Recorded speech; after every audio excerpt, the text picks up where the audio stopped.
Morning. I am Dr. N.Sekar, Senior Consultant Vascular and Endovascular Surgeon from Chennai, Kauvery Hospital. You know what is vascular surgery? Vascular surgeons, we deal with blood vessels outside the heart. We are different from cardiac surgeons.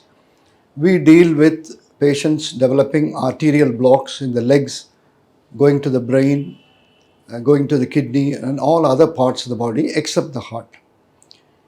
So, the arterial blocks develop in patients who are smokers, who are diabetic, hypertensive. These are the three important causes. And of course, age is also an important reason. When the blood vessel gets narrowed, this is due to a deposit of a cholesterol-like material along with calcium in the artery, just like a soot comes in the chimney. So when the artery becomes narrow, the blood supply to the vessel comes down and the part suffers from lack of blood supply. When such a thing happens in the heart, patient develops a heart attack. When it develops in the brain, they develop a stroke.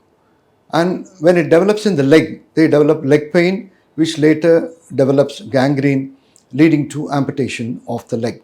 So it's very important for everyone to realize such a thing can happen, and we should know the ways and means of preventing it. We must stop smoking, keep walking, and there are many drugs that are taken to prevent these arterial blocks from coming.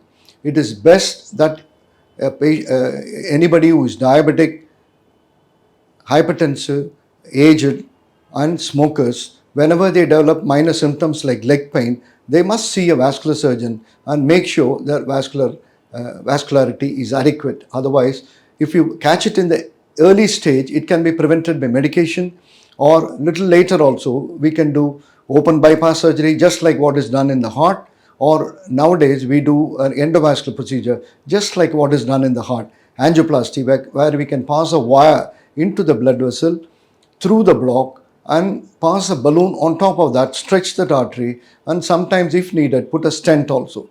There are various advancements have happened in vascular surgery with which we can improve the blood vessel, improve the blood flow, and prevent amputation. That is the whole aim of vascular surgery, and we are specialists in dealing with these kind of patients. So you need to go to a vascular surgeon because we are the most competent people to do vascular medicine, vascular surgery, and endovascular surgery. So we are actually a vascular specialist. The other common disease that you see in vascular surgery is the varicose vein. Varicose vein, as you all know, that it happens after pregnancy, common in women.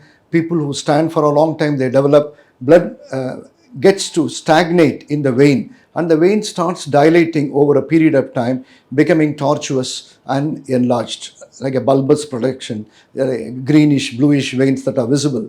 So when you leave them untreated, the blood starts leaking out, the color starts changing, black spots develop, itching starts, and you scratch, and an ulcer develops from which bleeding can happen. So these things can be investigated by a Doppler, and then we can decide which of the system, where the valve is at fault, and then we can offer a comprehensive treatment. That is, we can do, earlier days we used to make cuts and remove the vein, what we call as the stripping. Nowadays there are endovascular or endovenous ablation, where we pass a wire and burn the vein either with radiofrequency ablation or with laser, or now with glue, and we block the vein, and the smaller veins are removed or blocked by injecting sclerosant agents. So we can give complete treatment. We can look after the smaller veins, the bigger veins, look after the ulcer. So whenever a varicose vein problem comes, you must go to a vascular surgeon and get it sorted out. Thank you very much.